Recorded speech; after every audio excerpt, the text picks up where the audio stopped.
Well, let me first thank all of you for being here. Appreciate it. I want to offer congratulations to President Carter and everyone that participated in the search. In Ross, the president has found an experienced and seasoned leader. Ross's experience and understanding of the collegiate landscape will be invaluable to Buckeye Nation as we navigate the changes that are in place and those that are in front of us. Ross and I have known each other for many, many years, and he served with one of my best friends at UCLA, Dan Guerrero, who was the athletic director there. So Ross has really been with some outstanding people. It will be a joy to work with Ross over my last 5 months to ensure a smooth and seamless transition. He's a fast learner and will quickly learn what it means to be a Buckeye. I want to welcome Sonia, Peyton, and Paxton to the Buckeye family, and there will be many remarkable experiences that you will enjoy. So thank you for coming here. Where you guys at? Oh, there you are. Welcome to the hood.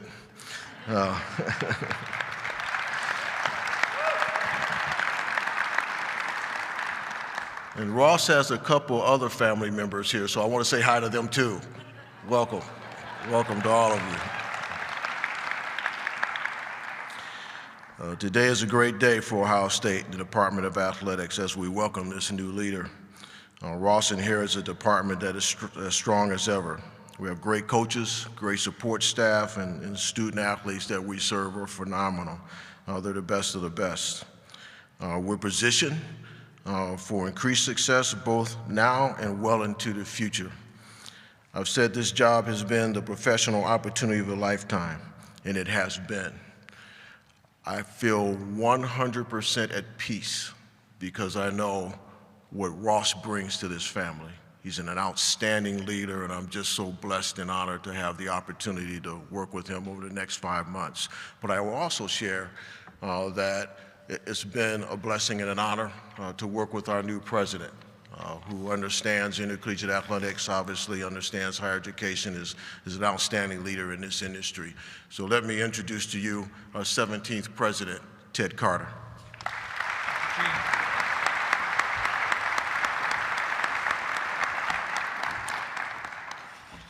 Wow, what a great day. Welcome Buckeye Nation, welcome everybody. As Gene Smith said, today is a great day for the Ohio State University. It's a great day for our student athletes. It's a great day for our coaches.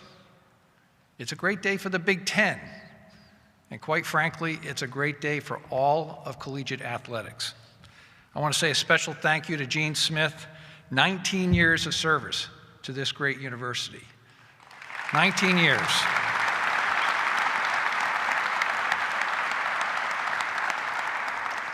You cannot be in higher ed or in this business and not have somehow had the opportunity to touch and learn from Gene Smith, myself included. My first football game as superintendent of the Naval Academy, Gene Smith brought the Ohio State University to Baltimore, Maryland to take care of the midshipmen. I still will never forget it. Gene's exemplary leadership, he prioritized students, our athletes in the field, in the classroom, and in life. Buckeyes everywhere can be proud of what our student athletes achieved under Gene's guidance. Now, we're not saying goodbye to Gene just yet, and we'll have a chance to do that more, but as he said, we are positioned to continue operating at the highest level in collegiate athletics. Now, a lot of you know that this is like my 17th day on the job, doing okay so far. You should know that this effort to find our next Director of Athletics has been going on well before I got here. I want to say thank you to the Search Advisory Committee led by Mike Eicher, Senior Vice President for Advancement and President of the Ohio State University Foundation. I want to thank former Board of Trustees member Clark Kellogg and former Senior Vice President of the Ohio State Alumni Association, Archie Griffin, both of whom lent their expertise as student athletes and longstanding pillars of the Buckeye community. I want to thank our Board of Trustees. We have a number of them here today. Pierre, you were part of this search committee as well. I want to thank you for your service, a former D1 athlete here at Ohio State.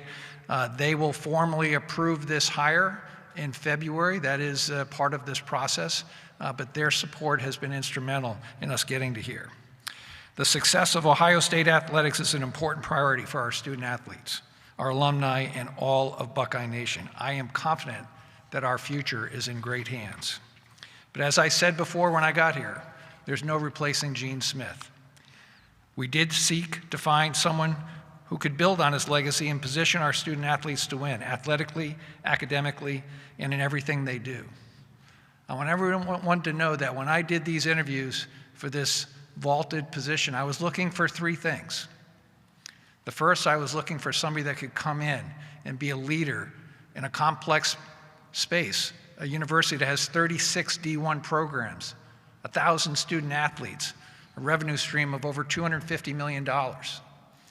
I need somebody that could come in and understand this ever-changing landscape of collegiate athletics, name, image, likeness, potential revenue sharing, the changing landscape of conferences, expansion of college football playoff, and even NCAA structure and governance.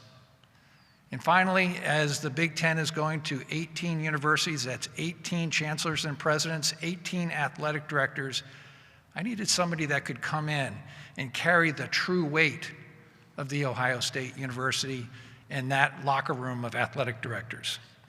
And that person I found, Ross Bjork. Now, Ross has 30 years in sports administration. He's been all over the country. He's been at Missouri, he's been at Miami, he's been at UCLA as associate and assistant athletic director. He was the youngest athletic director ever hired at Western Kentucky, part of Conference USA. He was also the youngest athletic director ever hired in a Power 5 conference in the SEC when he joined Ole Miss. And now he's coming to us from Texas A&M. While at Texas A&M, he helped them achieve records in academic success and graduation rates. He worked with the Texas legislature and the NCAA to shape the NIL landscape and equip student athletes to navigate it. He oversaw one of the largest fundraising efforts in the history of Texas A&M athletics. He's demonstrated ability to lead through some of the most challenging moments our nation has faced in just the past few years. Gene and Ross are going to work really well together, and I'm really excited that they're going to have some number of months to make an effective transition. And as you can see, with so many family members here from Ross, many of whom have really strong Ohio connections, what a thrill to have his mom, Linda, who grew up on a farm right near Findlay and has always enjoyed the Buckeyes and was a fan favorite of the best damn band in the land, to Biddle. Welcome to Linda Bjork and your entire Bjork family. I think there's about 35 of you here, so welcome.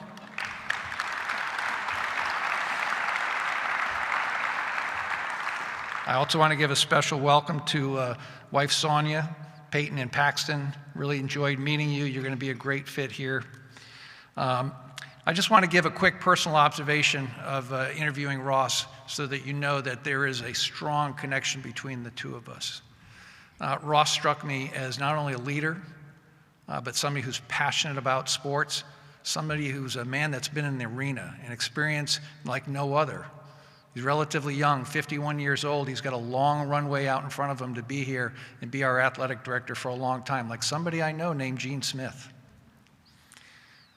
So, Buckeye Nation, please join me and give a warm welcome to The Ohio State University's next Senior Vice President and Wolfe Foundation-Eugene Smith Endowed Athletics Director, Ross Bjork. Thanks, sir. Thanks so much. I appreciate that. That's very kind of you. Thank you very much. I really appreciate it. Okay.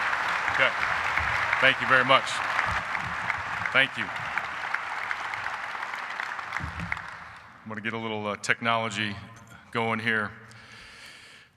OH. All right. Greetings, Buckeyes. Thank you, President Carter, for those very kind words and your introduction, your support, and your leadership through this process. I think I'm his very first hire here at Ohio State. So the goal will be not to mess it up, for sure. But I'm really excited to join your team and join The Ohio State University. You have my pledge that I will work hard every single day for the Buckeyes, especially our student athletes, to make sure that we provide the best athletic and academic experience possible while adhering to the Buckeye core values and fulfilling the mission of this great university. Okay, some people just stood up. when I got introduced, but we need to stand up for Gene Smith. The entire audience needs to give Gene Smith a standing ovation. Absolutely, absolutely.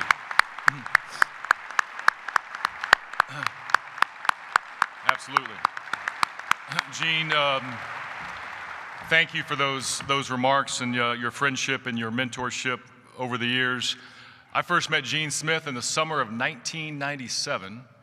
I was an entry-level development officer at the University of Missouri. He was the athletic director at Iowa State, and it was like, oh my God, there's Gene Smith. We actually get to meet him. He's actually gonna talk to us. And he's always been accessible. He's always been down to earth, and that's gonna be my job to make sure that I continue that type of legacy here at The Ohio State. The people, the tradition, the excellence. I'm humbled and honored to be chosen to serve as the Senior Vice President in Wolfe Foundation-Eugene Smith, that's an honor right there, Endowed Director of Athletics starting later this summer, and to replace the legend Gene Smith. This may take me a while. I've got some thoughts here. I've got some comments, and those folks, if you're standing, bend your knees, be flexible up there. No one is just born into this enterprise of college athletics. So for our family and myself, this is a surreal feeling to be standing up here. We always tell our athletes to pursue their dream. For us, this is what dreams are made of. I simply wanted to work in sports. And entering college as a football player, I was going to be a high school teacher and a coach because that was the way that I only knew to work in sports. But you can't just wake up one day and say, I want to be the athletic director at The Ohio State or Texas A&M or Ole Miss or Western Kentucky. And going to college was probably not going to be an option for me. I'm a first-generation college graduate, and because of athletics, I was given this great opportunity. I've been part of a football team or an athletic enterprise for over 40 years. 5th grade tackle football in Dodge City, Kansas. So I'm really a product of this enterprise, and I'm grateful every single day. So we heard about family. So I wasn't born or raised in Ohio, but I'm a product of Ohio. So my mom, Linda, her family, they grew up on the Boehm family farm just outside of Williamstown, to be specific. Does it have a stop light or a stop sign? I can't remember. I think it's just an intersection town, Williamstown, Ohio. And her side of the family moved to Ohio in 1851. My great-grandpa Boehm built the family farm in 1908. John, am I getting this right? The family historian, my uncle. So all of these folks over here are Buckeye raised. All the Boehm family, the Russ Meisels, the Bjorks. There's this great Buckeye connection. My mom worked at Marathon Oil Company in Findlay and was getting transferred to Denver, Colorado. That's where she met my dad after he served in the Vietnam War. And they got married in the home church, Eagle Creek Church, right there in Hancock County. They moved to Dodge City, started to go to work, raised a family. So here's the deal. When you grew up in Kansas, we had two choices: go to Denver with my dad's family or go to Ohio for the Boehm family. Christmas, Thanksgiving, weddings, summer vacation.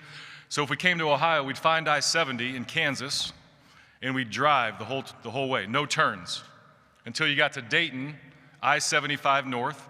You found the Lincoln Highway, and then there's several ways to get to Township Road number 30, where the farm sat.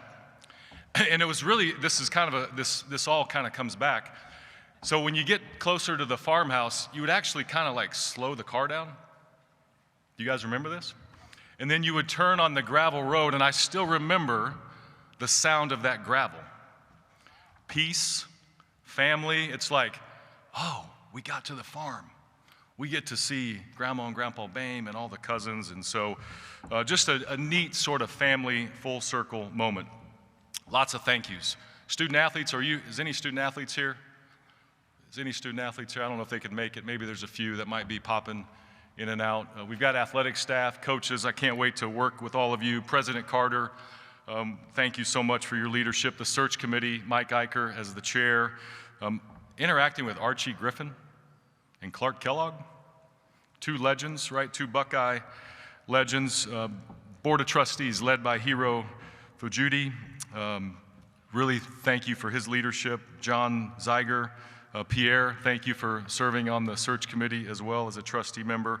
Interacted with Tom Matevsky and his family this week. Also Jeff Kaplan and Alan Stockmeister, all trustee members that I interacted with in the process. Tony Petiti, Big Ten Commissioner. We have not had a chance to speak.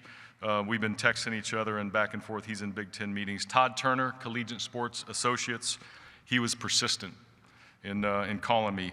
Where is Katie Hall, Kim Lambert, and Ann Garcia? I don't know if they're here, but the transition team here, it is unbelievable. Like, this has never been anything that we've ever experienced. So Ann as general counsel, and Kim in talent management, and Katie in HR, thank you all so much. I want to thank the Texas A&M leadership team. I appreciate the Board of Regents, Chancellor John Sharp, but especially my boss, President Mark Welsh. He's a special leader. The 12th Man Foundation Board, coaches, staff, and the student athletes at Texas A&M. The 12th man's the real deal. They care as much as any fan base in the country, and our goal was to make Texas A&M better than what we found it, and I'm really proud of what we accomplished. To my A&M friends and colleagues, especially head football coach Mike Elko, I get it. The timing and all of this is not good. What we just went through and more leadership turnover at Texas A&M, it's not ideal, and I fully understand the impact. Our family loves our time in Aggieland, and we have special bonds that will last a lifetime. It was an honor to work in the SEC for 12 years. I learned so many great leadership lessons from Mike Slive, the late Mike Slive, and I know Gene and Mike were close as well. And since 2015, Commissioner Greg Sankey, he's a true friend and a confidant, and that friendship will not go away. I look forward to really continuing to work together with the SEC to solve what lies ahead. Mentioned family, so I know my mom got introduced, and Uncle John and Aunt Kathy. Aunt Kathy actually wrote me a Christmas note that I'm not going to talk about yet, but maybe that story will come out later. My sister Chris, her fiance Bruce, my niece Maggie Hobson, and DJ and his wife Devin, we're leaving actually them behind in Texas. The NACTA staff, Pat Manick, CEO, Jason Galaska, what's your title now? Deputy CEO, whatever. And then Bob Vecchione, if you guys would wave, I'm a product of NACTA and appreciate our National Association of Collegiate Athletic Directors. Sonia and I met in January of 1999, 25 years ago, later this month. We met at a restaurant. It was actually a bar in Columbia, Missouri, and she told me she's a Missouri girl and she's never leaving, and I said, I'm going to be an athletic director and I'm going to move around. And if you heard my bio from President Carter, I moved around a little bit, and so this needs to be it. Please, trustees, please, President Carter, please, let's be done. But Sonia is everything. I thank God every day for giving me her as my partner in this journey. Peyton, I tried not to cry, okay? Peyton's a senior in high school, A&M Consolidated High School, a football player, first team all-district. His team made the Elite Eight of the Texas high school playoffs. He just signed to play football at Tarleton State in Stephenville, Texas. We actually have his official visit this weekend there in Stephenville. He's a slot receiver. He loves the game. He studies. He works. He focuses on the game. If you guys ever want to blame me for a decision, I probably had some consultation from Peyton. He grew up on the sidelines in the locker room. He gives me all kinds of advice. If you ever see us do this, that's for Tarleton State. If we ever wear a little bit of purple, that's their colors. So Tarleton State Texans will be in his future, but thank you, Peyton. Paxton is our warrior. His grit and competitive spirit is unmatched. Like, this may be the hardest move on him. He's going into 8th grade, but his talent and spirit will carry the day. He's the best athlete in the family. Soccer, basketball, football, maybe a little volleyball might be in his future, but he also gets straight A's. So he gives me advice on drip. So, and then as this Ohio State thing was coming together, he said, Dad, Ohio State has it all. It has something to do with that Nike money. So he's a gearhead, just like his older brother. So if we're not at a Buckeye event, we're going to be at Paxton's games, being a parent and cheering on him and his teammates. And then Sonia's going to probably be traveling to watch Peyton play college football. So we're going to be divide and conquer for a little while. But why are we here today? This goes down as one of those trips that's really unexpected. It's part of the Bjork family journey that we didn't see coming, and as Sonia and I really kept looking at it, we really took a lot of deep prayers, profound reflection on what is this really all about, and we kept coming back to this analysis. The bus for Ohio State athletics only stops maybe once, if any, and we can't control that bus schedule. We can't control when it pulls over, and so the timing may not be ideal, but the stop is ideal for family and for family history. And if one move could be surrounded by all of this, this was it. Plus, my mom, Linda, if I would have told her 6 months from now, yeah, Ohio State called, and I would have been disowned from the family. So my mom made this come through. But why else Ohio State? Compete at the highest level. Be a leader in intercollegiate athletics in the future of all of this, right? Embrace high expectations. That's why we looked at this. The broad spectrum of responsibilities is not just athletics. You're a leader in this community in a meaningful way, and it's more than just athletics. I respect Gene so much. I'll revere the honor of following him and then live in a great city like Columbus. So at the end of the analysis, the Ohio State University led us to here. So what does an athletic director actually do? Does anybody really know what an AD actually does? I think my kids think I give speeches and watch games, and it's a lot of that as well. But here's what I think an AD should do or can do to be successful. Drive the everyday culture. Develop your coaches and your staff to their full potential. Be involved in external relations and resource acquisition, all of it, from NIL to capital fundraising, resource acquisition, student-athlete well-being, and life after sport. There is a future after sport, and we need to make sure we keep that in mind. And then we have to be teachers and educators. We don't have professors behind our name or PhDs necessarily, but we can teach and educate our young leaders.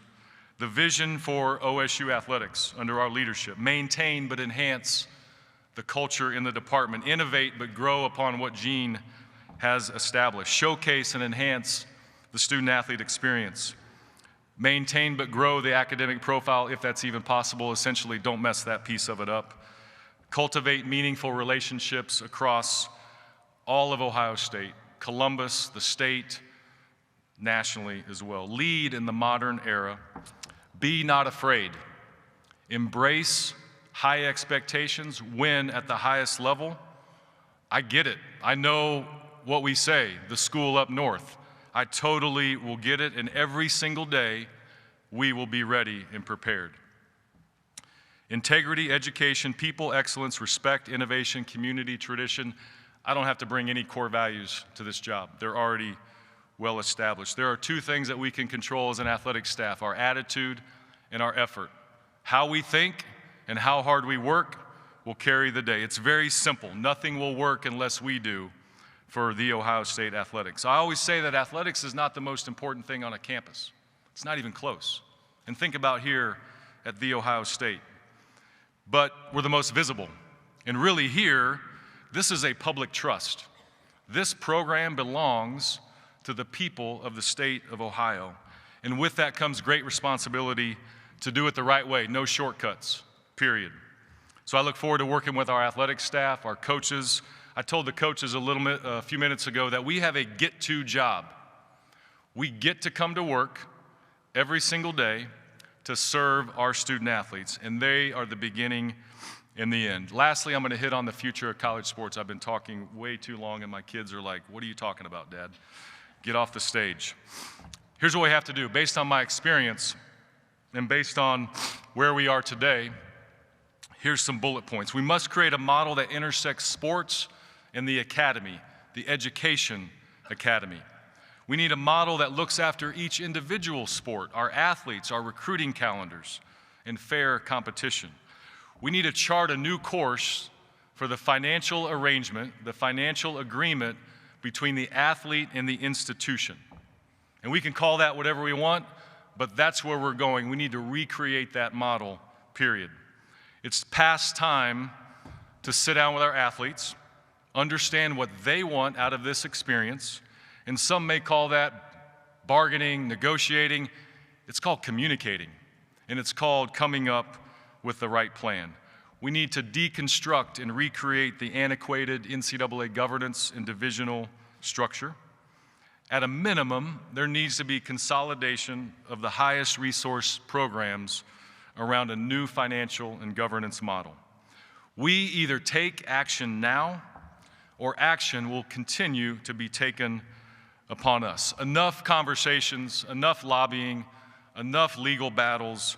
It's time that we make a plan as an enterprise. And I look forward to locking arms with Commissioner Petiti, and Ohio State and the Big Ten can lead the way along with the rest of our national colleagues.